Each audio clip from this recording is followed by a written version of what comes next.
Shalom, shalom, très chers téléspectateurs, que Dieu vous bénisse là où vous nous suivez.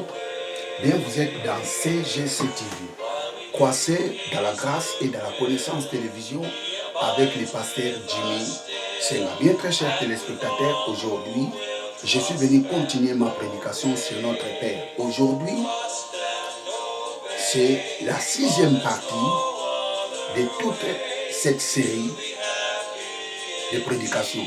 Alors, je vous recommande de suivre les prédications précédentes. Je crois fermement, en suivant toute cette prédication, vous serez énormément bénis.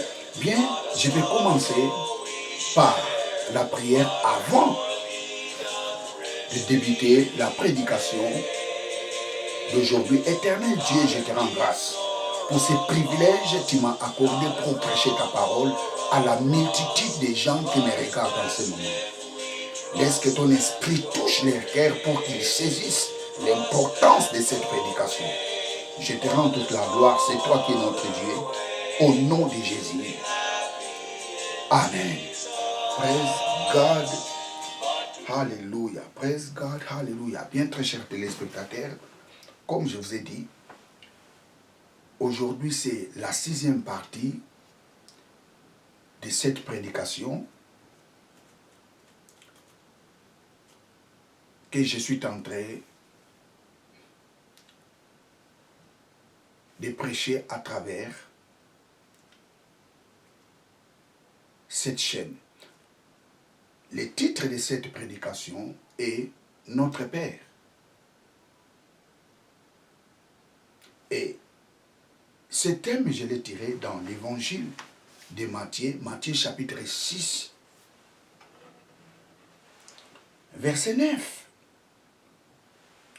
Bien, nous allons lire Matthieu chapitre 6. Matthieu chapitre 6. Évangile de Matthieu chapitre 6.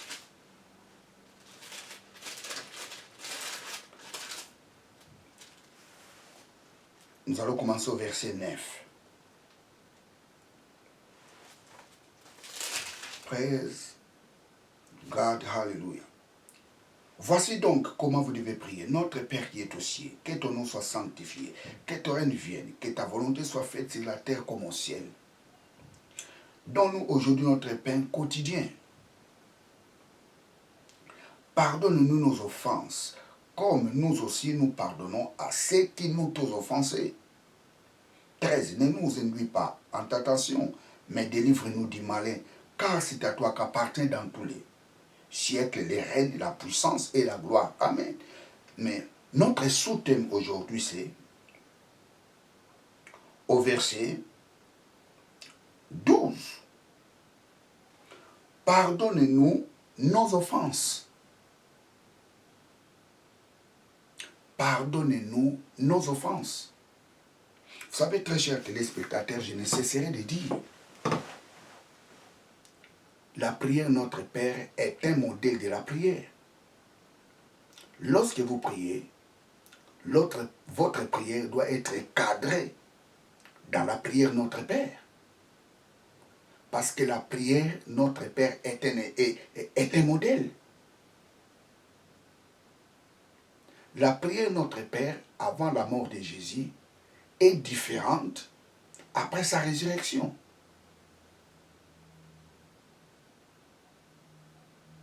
Praise God. Donc lorsque vous priez, tu dois prier par rapport à la nouvelle alliance.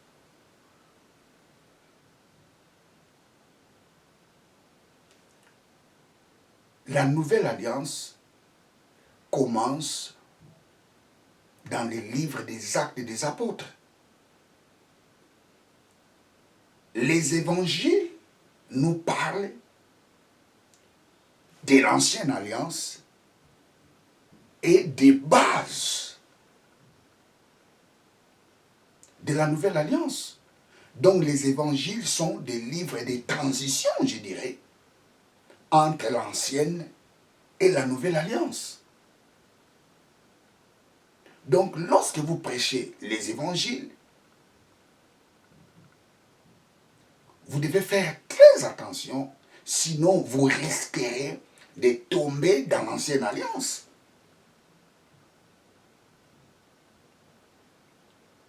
Voici donc comment vous devez prier.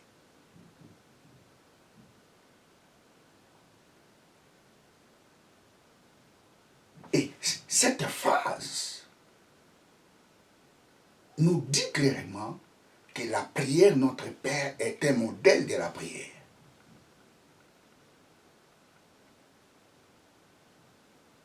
Donc aujourd'hui, je vais parler. Donc le sous-thème de la prédication d'aujourd'hui, c'est « Pardonnez-nous nos offenses ». Alors pourquoi tu dois demander à Dieu de pardonner tes péchés? Ça, c'est Jésus qui dit. Lorsque vous priez, voici donc comment vous devez prier. Notre Père qui est au ciel, que ton nom soit sanctifié, que ton règne vienne, que ta volonté soit faite sur la terre comme au ciel. Donne-nous aujourd'hui notre pain quotidien. Pardonne-nous nos offenses. Pourquoi devons-nous demander à Dieu de pardonner nos fautes, de pardonner nos péchés? Pourquoi devons-nous demander cela à Dieu? Vous savez pourquoi? Parce que Dieu n'exauce pas la prière des pécheurs. Les péchés empêchent à notre prière d'être exaucée par Dieu. Le péché est une barrière qui nous empêche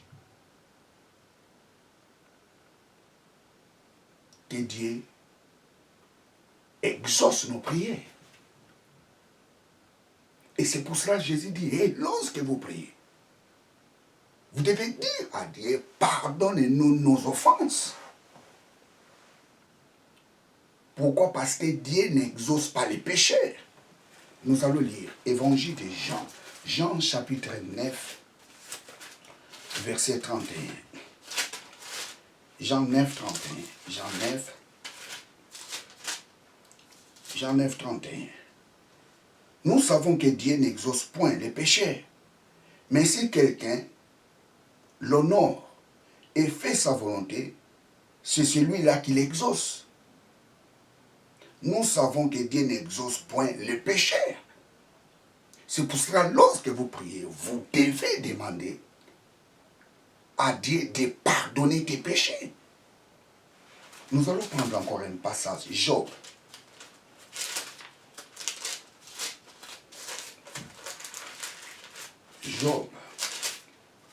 Job 35, 12. Job 35, 12.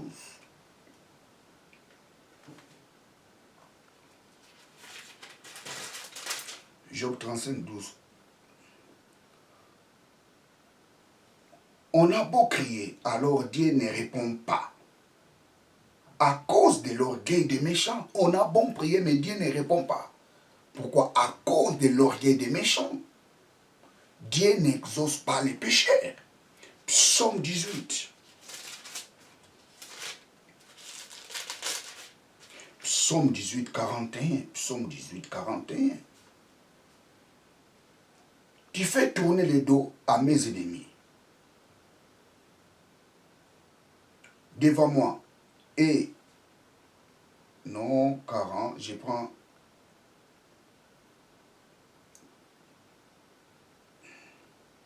40, je prends 42. Il écrit, Psaume 18, 40, 43, 42, Psaume 18, 42. Il écrit et personne pour les sauver. Il écrit à l'Éternel et il ne les répond pas. Il écrit à l'Éternel et il ne les répond pas.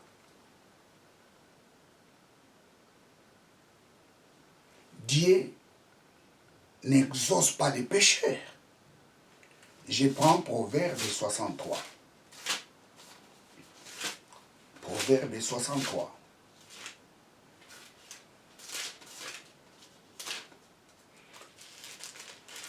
Non, Proverbe 15. Proverbe 15. Proverbe chapitre 15. Verset 29. Proverbe 15, 29. Proverbe 15, 29. L'Éternel s'éloigne des méchants, mais il écoute la prière des justes. L'Éternel s'éloigne des méchants, mais il écoute la prière des justes. Ça signifie l'Éternel n'écoute pas la prière des méchants.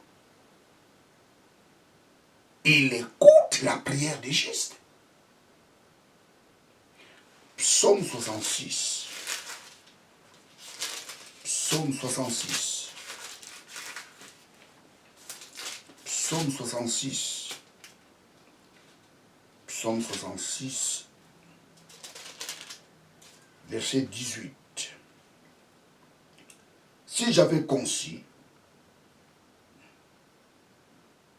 l'iniquité dans mon cœur, le Seigneur ne m'aurait pas exaucé. Si j'avais conçu l'iniquité dans ma bouche, le Seigneur ne m'aurait pas exaucé. Si j'avais conçu les péchés en moi, l'Éternel ne m'aurait pas exaucé. Dieu n'exauce pas la prière des pécheurs. Je prends encore Proverbe 28, verset 9. Proverbe 28, verset 9.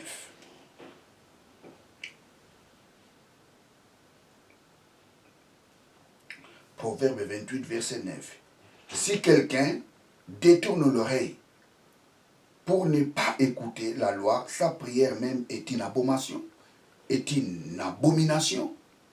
Si quelqu'un détourne l'oreille pour ne pas écouter la loi, sa prière même est une abomination. Quelqu'un qui détourne son oreille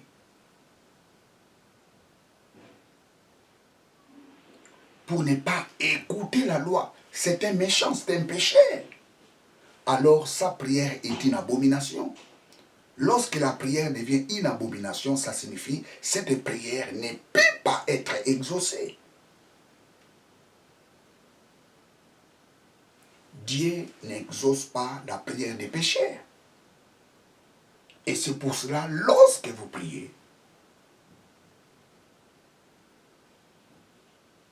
il faut réparer la faute. Demander pardon à Dieu. Vous savez, très chers téléspectateurs, Dieu pardonne toujours nos péchés. Dieu pardonne toujours nos fautes. Vous savez, très chers téléspectateurs, les péchés ont des significations. La signification du péché dans l'Ancienne Alliance est différente à la Nouvelle Alliance. Dans l'Ancienne Alliance, les péchés est la transgression de la loi. Celui qui transgresse la loi commet les péchés. Ça, c'était dans l'Ancienne Alliance. Nous allons lire ça. Épître de Jean. 1 Jean chapitre 3. 1 Jean chapitre 3, verset 4. Quiconque pêche transgresse la loi. Et les péchés est la transgression de la loi. Quiconque pêche transgresse la loi. Et nous ne sommes pas sous la loi, nous sommes dans la Nouvelle Alliance. Dans l'Ancienne Alliance, lorsque vous transgressez la loi, vous commettez les péchés. Ce n'est pas la même chose dans la Nouvelle Alliance. Nous ne sommes pas au temps de la loi. Vous savez, aujourd'hui, plusieurs personnes définissent les péchés comme la transgression de la loi. Non, nous ne sommes pas au temps de la loi. Nous sommes au temps de la grâce. C'était dans l'ancienne alliance dont les péchés étaient une transgression de la loi. Lorsque vous transgressez la loi, vous commettez les péchés. Ça, c'était dans l'ancienne alliance. Je pense que vous serez d'accord avec moi que nous ne sommes pas au temps de la loi. Nous sommes dans la nouvelle alliance. Nous sommes au temps de la grâce.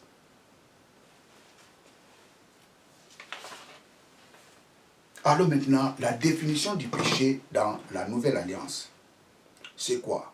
Les péchés dans la nouvelle alliance est défini comme si tout ce qui n'est pas le produit de ta conviction devient péché. Tout ce qui n'est pas le produit de ta conviction est un péché. Ça, c'est la définition du péché dans la nouvelle alliance. Dans l'ancienne alliance, les péchés et la transgression de la loi.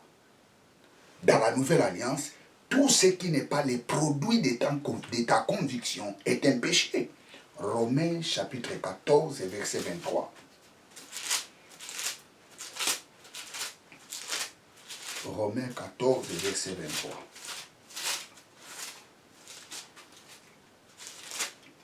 Romains 14, verset 23. Romains 14, verset 23. Mais celui qui a des doutes au sujet de ce qu'il mange est condamné. Je reprends. Mais celui qui a des doutes au sujet de ce qu'il mange est condamné. Parce qu'il n'agit pas par conviction. Tout ce qui n'est pas le produit d'une conviction est péché. Lorsque vous faites une chose, lorsque vous faites ou lorsque tu fais un acte et cet acte-là te reproche, sache-le, tu es tombé dans les péchés. C'est ça la définition du péché dans la nouvelle alliance. Dans l'ancienne alliance, lorsque vous transgressez la loi, vous commettez les péchés. Mais dans la nouvelle alliance, lorsque vous faites une chose qui n'est pas le produit de ta conviction, vous commettez les péchés. Donc lorsque vous faites une chose qui ne vous reproche pas, tu n'as pas commis un péché. Ça, c'est dans la nouvelle alliance. Mais lorsque vous faites un acte, et cet acte-là vous reproche, sache-le, tu es tombé dans les péchés. Ça, c'est la définition du péché dans la nouvelle alliance. Donc, la définition du péché n'est pas la même chose entre la nouvelle alliance et l'ancienne alliance. Dans l'ancienne alliance, le péché est la transgression de la loi.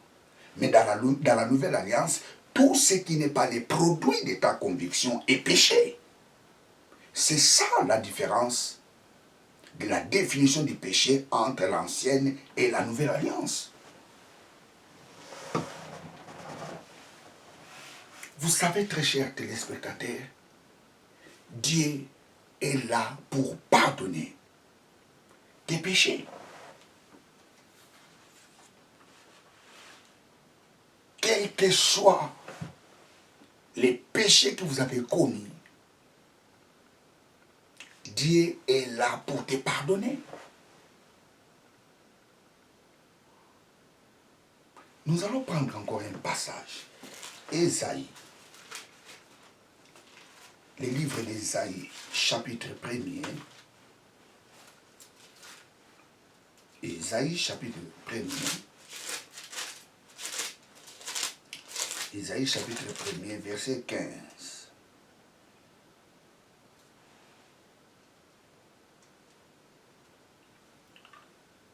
Quand vous entendez, quand vous étendez, vous entendez vos mains. Je détourne de vous mes yeux. Quand vous multipliez les prières, je n'écoute pas vos mains sont pleines de sang.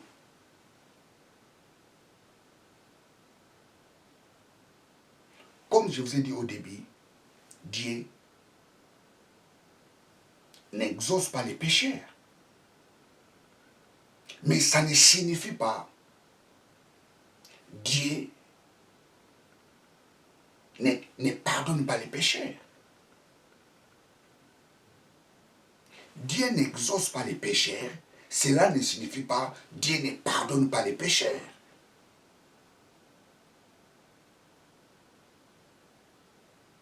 Dieu exauce les pécheurs lorsqu'il se répand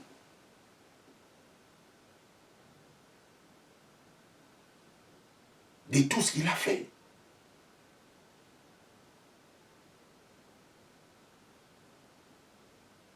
Dieu les pardonne. Je reprends. Dieu n'exauce pas les pécheurs, mais cela ne signifie pas que Dieu ne pardonne pas les pécheurs. Dieu pardonne les pécheurs lorsqu'il revient dans la bonne voie, lorsqu'il se répand de ses mal, de tout ce qu'il a fait.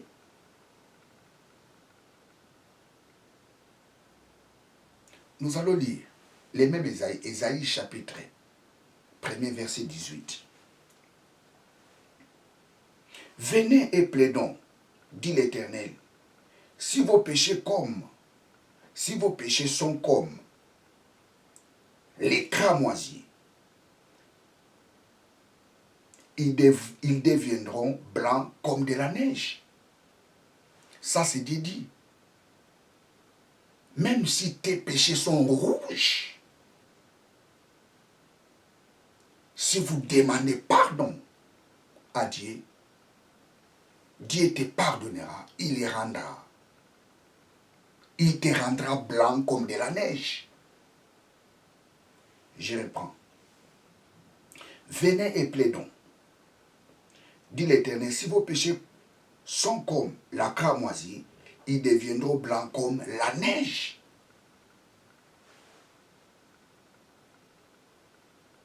S'ils sont rouges comme la pourpre, ils deviendront comme la laine. Quelle que soit la couleur de tes péchés, quelle que soit la gravité de ce que tu as fait, si tu demandes pardon à Dieu, Dieu te pardonnera.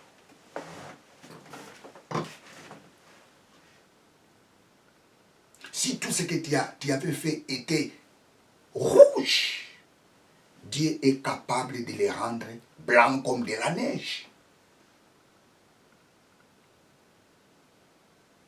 Il ne faut pas dire, oh moi, jamais Dieu ne me pardonnera jamais. Parce que ce que j'ai fait, c'est trop. Ça ne sert à rien, Dieu ne me pardonnera jamais. Non! Quelle que soit la gravité de ce que tu as fait, si tu demandes pardon à Dieu, Dieu te pardonnera. Il te pardonnera.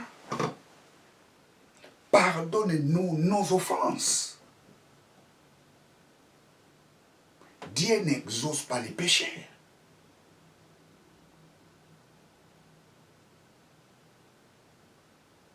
C'est pour cela que Jésus a compris cela. Il a dit, hey, attention lorsque vous priez. Le péché est une barrière qui empêche que vous soyez exaucés.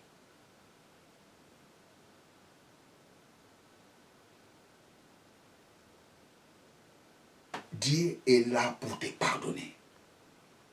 Quelle que soit la gravité de tout ce que vous avez fait, il est là pour te pardonner. Oh, j'aime bien ce passage.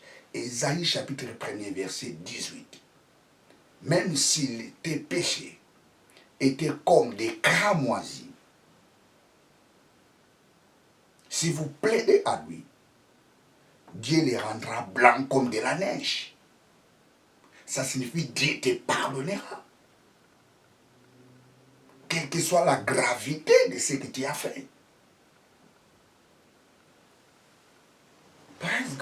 savez, très chers téléspectateurs, il y a une différence entre vivre dans les péchés et tomber dans les péchés.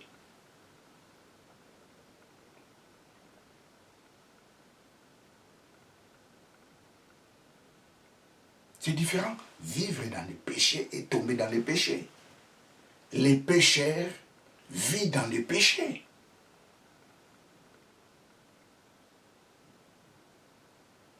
Les pécheurs ne tombent pas dans les péchés, mais le pécheur vit dans le péché. Et Jésus-Christ était mort pour le pécheur. Jésus-Christ n'était pas bon pour les gens du bien. Jésus-Christ était mort pour les pécheurs. Lorsque j'étais pécheur, Jésus-Christ était mort pour moi. Avant d'accepter Christ, j'étais pécheur. Jésus-Christ était mort pour moi. Romains chapitre 5, verset 8.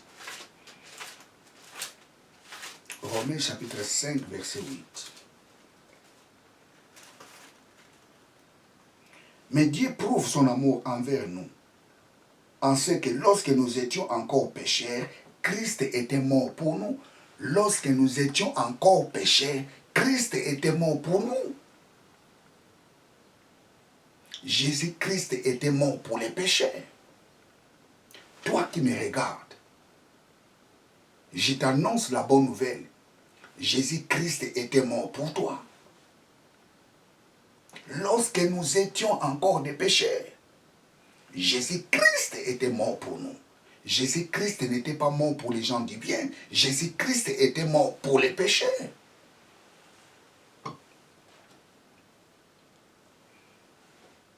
Praise God, hallelujah. Praise God, hallelujah. Tous ceux qui font du mal, Jésus-Christ était mort pour eux. Quel que soit le degré du mal que tu as fait, Jésus-Christ était mort pour les pécheurs. La Bible nous dit dans les livres d'Ésaïe, plaidons à l'Éternel, quelle que soit la grandeur de tes péchés, quelle que soit la couleur de tes péchés, s'ils sont cramoisis,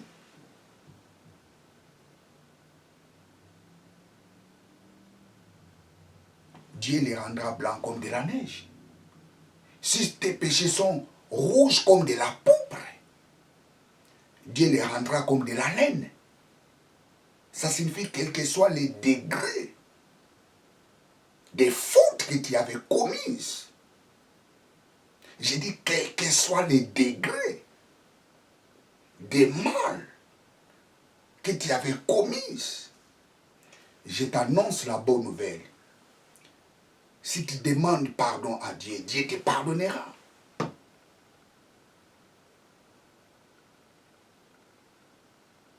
Presque, Dieu te pardonnera. Mais la seule condition que Dieu te pardonnera, il faut accepter Jésus-Christ comme Seigneur et Sauveur.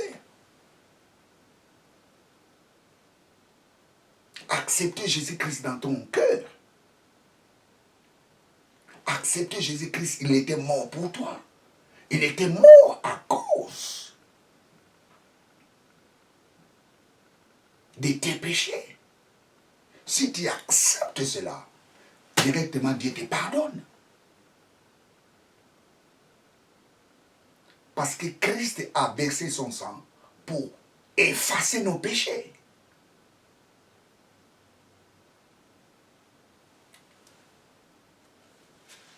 Praise God, hallelujah. Praise God, hallelujah. Il y a la différence entre tomber dans les péchés et vivre dans les péchés. Les pécheurs vivent dans les péchés.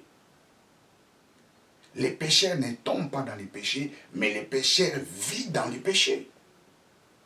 Mais par contre, les chrétiens ne vivent pas dans les péchés, mais les chrétiens peuvent tomber dans les péchés.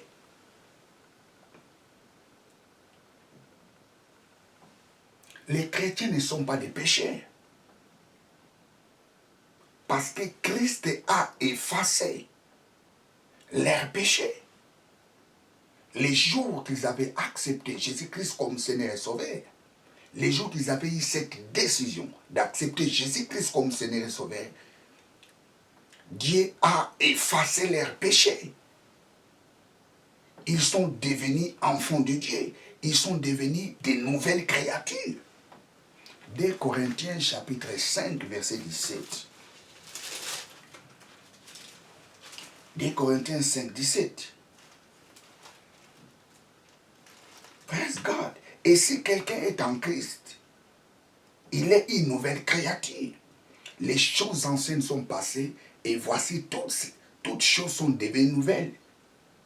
Les jours où nous avions accepté Jésus-Christ comme Seigneur et Sauveur, nous sommes devenus des nouvelles créatures. Tout ce que nous avions fait, Dieu l'a effacé. La Bible nous dit, les choses anciennes sont passées et toutes choses sont devenues nouvelles. Nous sommes devenus des nouvelles créatures. Nous sommes devenus enfants de Dieu. Les chrétiens ne vivent pas dans les péchés. Pourquoi? Parce que Christ a effacé leurs péchés.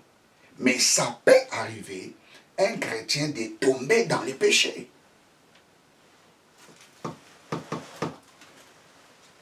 Ça peut arriver. Et lorsque un chrétien tombe dans les péchés, qu'est-ce qu'il doit faire? Il doit confesser ce qu'il a fait. Lorsqu'il confesse ce qu'il a fait, directement Dieu lui pardonne. Nous allons lire ça. Jean, première épître de Jean. Première épître de Jean, chapitre 1er, verset 9. Première épître de Jean, chapitre 1er, verset 9. Si vous confessez, si nous confessons nos péchés, il est juste et il est fidèle et juste pour nous pardonner et pour nous purifier de toutes nos iniquités. Si nous confessons nos péchés, Dieu est fidèle et juste pour nous pardonner. C'est très important, Jérémie. Si nous confessons nos péchés, quand un enfant de Dieu tombe dans les péchés, lorsqu'il confesse ce qu'il a fait, directement Dieu lui pardonne. Vous savez, le mot confesser, en grec, c'est homologeo. Homologeo. Homologeo.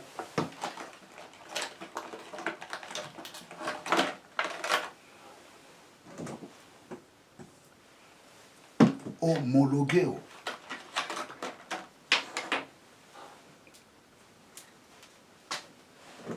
Homologeo. O mon lo homologeo. Homologeo signifie confesser. Non, homologeo, ça ne signifie pas d'abord confesser.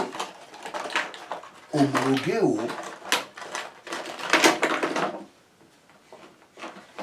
homologeo, ça signifie reconnaître.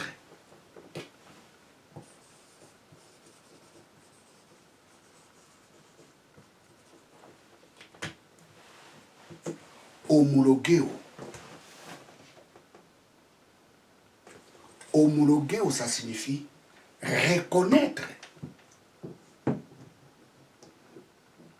Homologeo ne signifie pas confesser.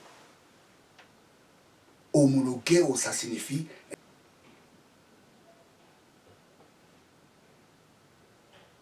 si vous reconnaissez vos péchés, Dieu est juste et fidèle pour vous pardonner. Ce n'est pas confesser.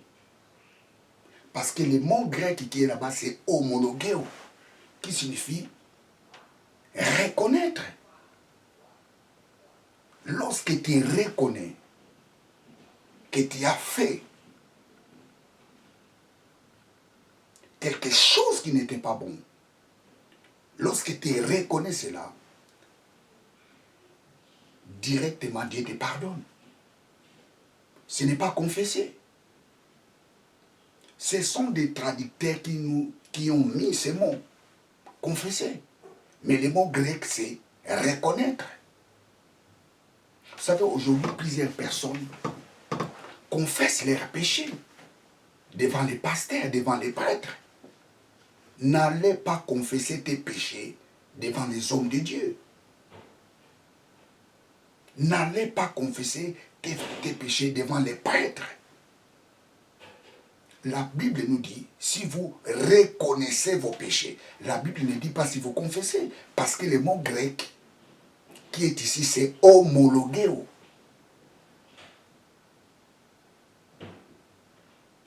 Si vous reconnaissez vos péchés, ce n'est pas confesser vos péchés. Vous savez, aujourd'hui, plusieurs personnes pleurent. Pourquoi? Parce qu'il a confessé les mal qu'il avait fait chez quelqu'un et après-demain, il attend tout ce qu'il avait confessé chez les autres.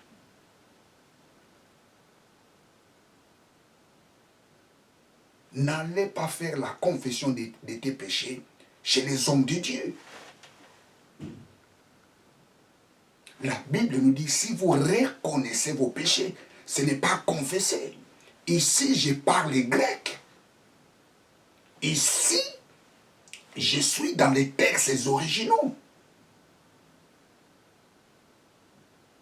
Plusieurs ont tombé dans ces erreurs.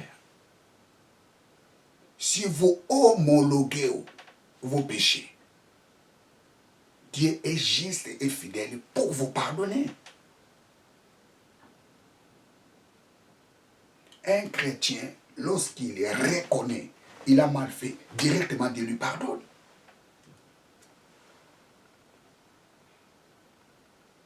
Je vais vous donner la nuance entre l'Ancien Testament et le Nouveau Testament. Dans l'Ancienne Alliance, pour être pardonné, ils confessaient leurs péchés. Dans la Nouvelle Alliance, pour être pardonné, lorsqu'on reconnaît ses péchés, Dieu directement lui pardonne. Nous avons deux mots grecs qui sont mentionnés dans la Bible. Nous avons homologueo, je vais l'écrire. Homologueo. Homologueo.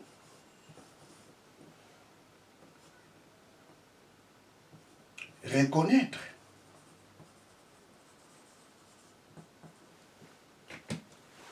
Reconnaître. Ça, c'est dans la Nouvelle Alliance. Nouvelle Alliance. Nouvelle Alliance. Maintenant, Ancienne Alliance, le mot grec qui est là-bas, c'est exomologueo. Exomologueo. Je l'écris. Exomologueo.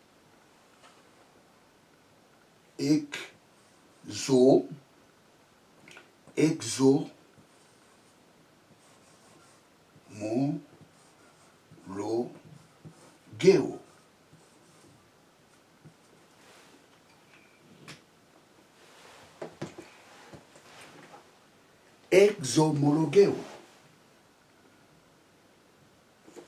Exomologueo, ça signifie confesser. Exomologueo signifie professer.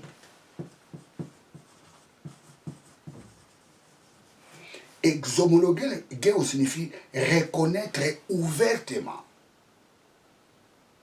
Reconnaître ouvertement, c'est-à-dire tu parles en public, tu parles ouvertement, tu reconnais ça, tu reconnais quelque chose ouvertement.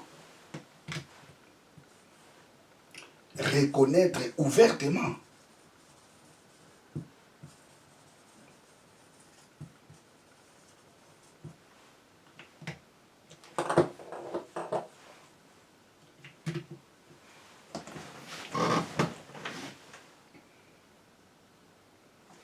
Donc nous avons,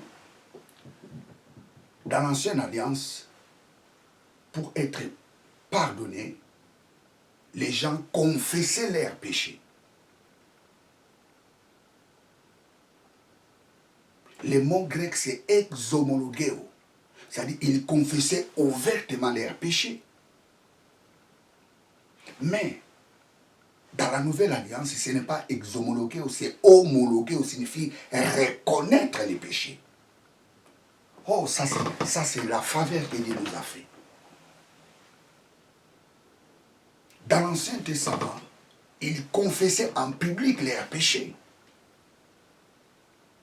Dans l'Ancienne Alliance, mais dans la Nouvelle Alliance, nous ne confessons pas en public nos péchés. Parce que nous sommes en Christ. Dès que nous reconnaissons que nous avions mal fait, directement Dieu te pardonne. N'allez pas confesser tes péchés chez les prêtres. N'allez pas confesser tes péchés chez les pasteurs. Si tu es en Christ, n'allez pas confesser tes péchés chez les hommes de Dieu. Si vous homologuez, ce n'est pas si vous exomologuez. Bon, je vais prendre le mot exomologuer dans l'Ancienne Alliance. Prenons Matthieu, chapitre 11, verset 25. Matthieu 11, 25. Matthieu 11, 25.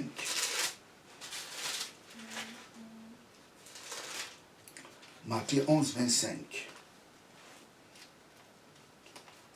Matthieu 11, 25. En ces temps-là, Jésus prit la parole et dit, « J'étais le Père, Seigneur du ciel et de la terre, de ce que tu as caché ces choses aux sages et aux intelligents, et de ce que tu as révélé aux enfants, et de ce que tu l'as révélé aux enfants. » Je relis. En ce temps-là, Jésus prit la parole. Le mot qui est ici, c'est homologueo.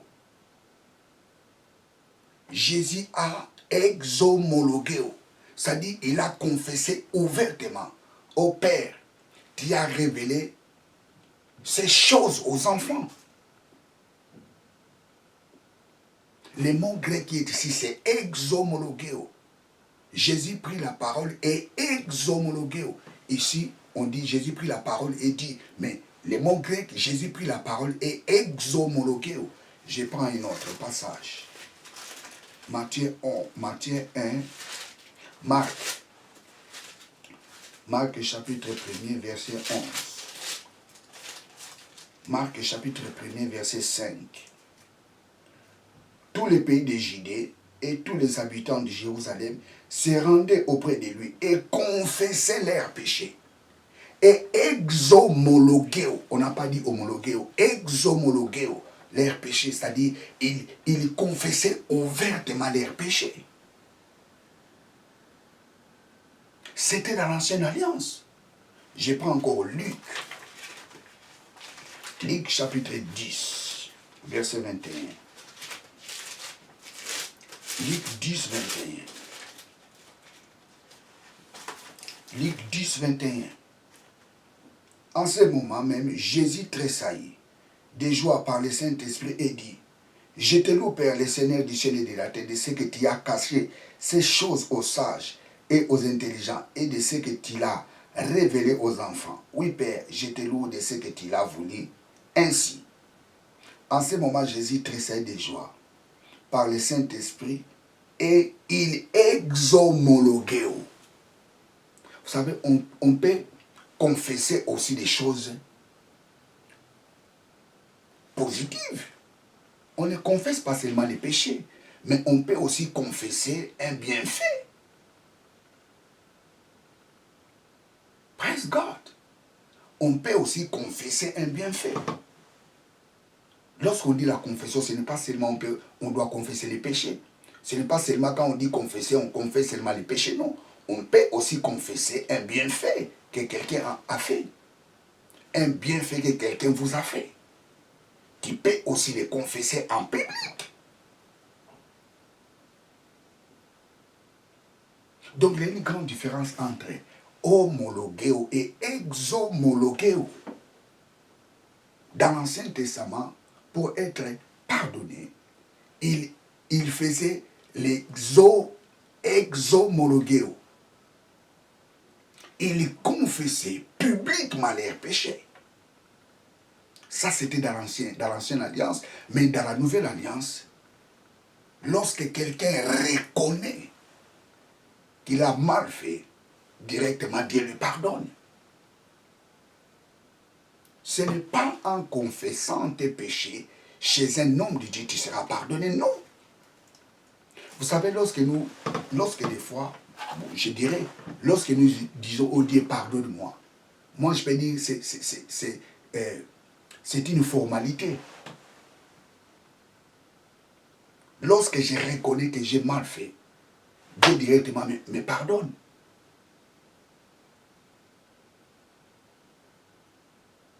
Ce n'est pas dit que lorsque tu diras Dieu, pardonne-moi, c'est alors Dieu te pardonnera. Non. Avant même que tu dises Dieu, pardonne-moi, il t'a déjà pardonné. Pourquoi? Parce que tu as reconnu que tu as mal fait. Lorsque nous reconnaissons que nous avions mal fait, avant même de dire Dieu, pardonne-moi, de faire seulement de reconnaître que tu as mal fait, Dieu te pardonne directement. Oh, quel privilège d'être enfant de Dieu. Vous savez, un jour, je parlerai encore sur les pardons du péché. Praise God. Dans l'ancienne alliance, pour être pardonné, ils confessaient leurs péchés, exhomologuéo. Ils confessaient ouvertement leurs péchés. Mais dans la nouvelle alliance, nous ne confessons pas nos péchés. Dès que nous reconnaissons nos péchés, Dieu nous pardonne. Praise God, hallelujah. Pardonne-nous nos offenses, comme nous pardonnons à ceux qui nous ont offensés. Dieu est là pour te pardonner.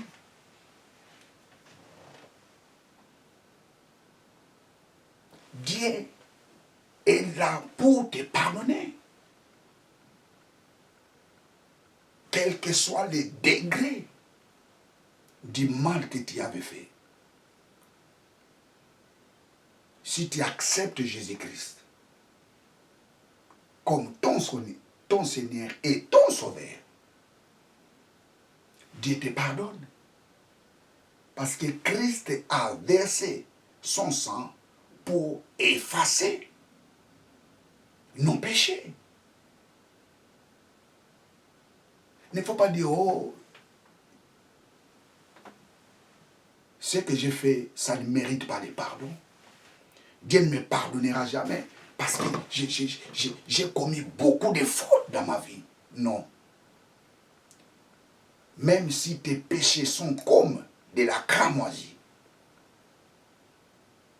si tu demandes pardon à Dieu, il te rendra blanc comme de la neige. Même si tes péchés sont rouges comme de la pourpre, Dieu te rendra comme de la laine.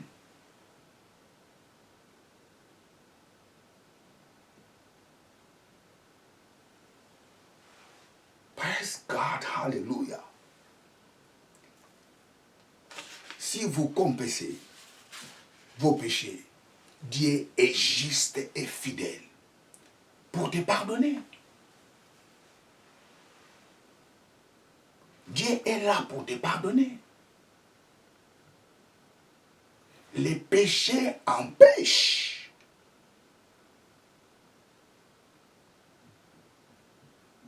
que nos prières soient exaucées.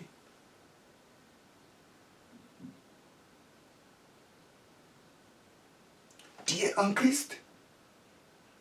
Tu as accepté Jésus-Christ comme Seigneur et ton Sauveur. Sache-le bien. tu n'es pas un pécheur. Mais tu peux tomber dans les péchés. Et lorsque vous tombez dans les péchés, il suffit seulement de les reconnaître. Dieu te pardonne. Tu n'as pas besoin d'aller confesser chez les prêtres. Tu n'as pas besoin d'aller confesser chez les hommes de Dieu. Surtout, n'allez pas faire la confession. Il faut être prudent.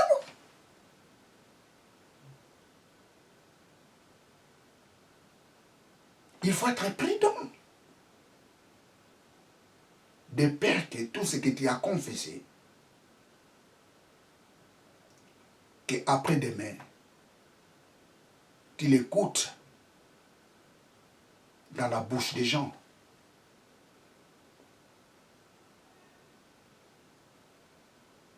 Vous savez, plusieurs personnes ont commis ce genre d'erreur.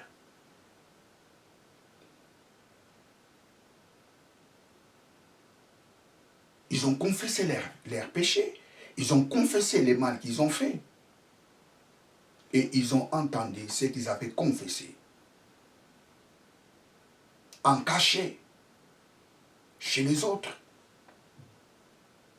Le mot grec qui est ici, ce n'est pas confesser, c'est reconnaître. Lorsque tu reconnais que tu as mal fait, Dieu te pardonne. Et lorsque Dieu te pardonne, il ne faut plus répondre à ce que tu as fait.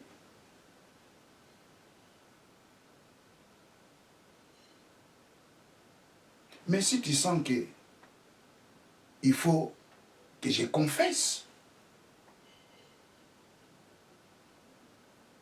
si tu sens qu'il faut faire la confession de ce que tu as fait, si tu sens qu'il faut le faire, tu peux le faire. Si tu veux, tu peux le faire. Mais Dieu ne t'oblige pas de le faire. La seule chose seulement Dieu te demande de les reconnaître. Si tu reconnais que tu as mal fait, Dieu te pardonne. Et lorsque nous disons Dieu pardonne-nous, c'est la formalité. Dieu ne nous pardonne pas lorsque nous disons pardonner.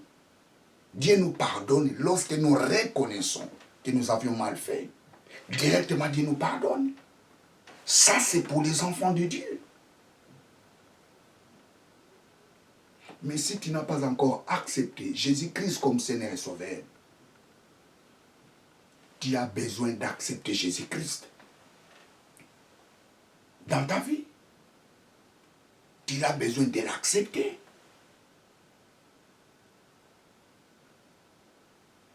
La Bible nous dit, lorsque nous étions encore des pécheurs, Christ était mort pour nous. Christ était mort à notre place. Il a pris nos péchés.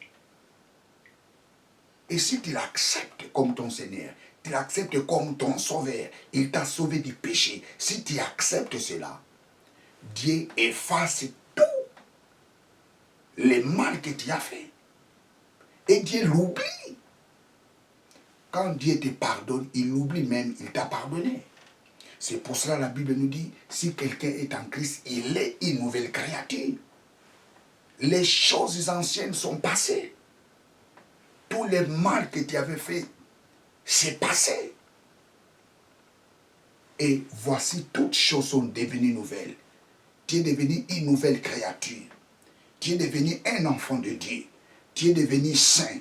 Tu es devenu irréprochable. Tu es devenu parfait. En Christ. Parce que lorsque Dieu te regarde, il regarde Christ. Parce que Christ était mort à ta place.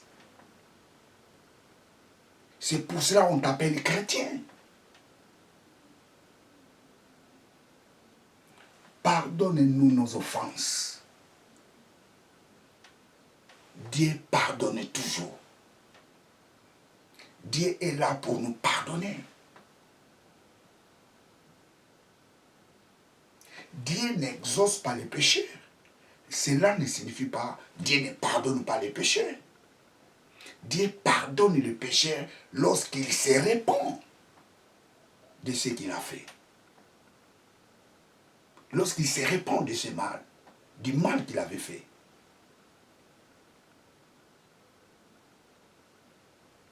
directement, Dieu les pardonne. Pardonne-nous nos offenses. Les péchés empêchent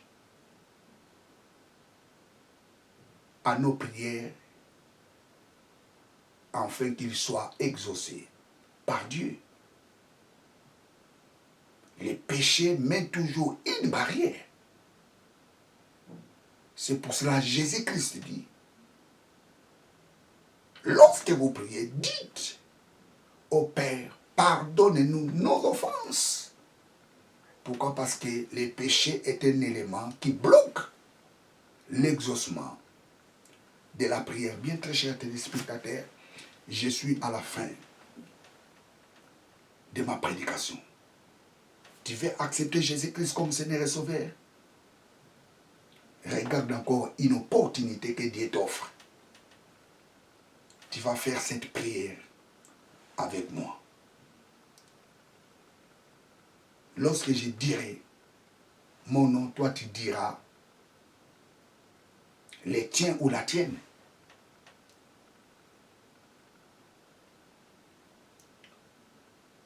Tu vas répéter tout ce que je dirai. Lorsque je dirai mon nom, toi tu diras aussi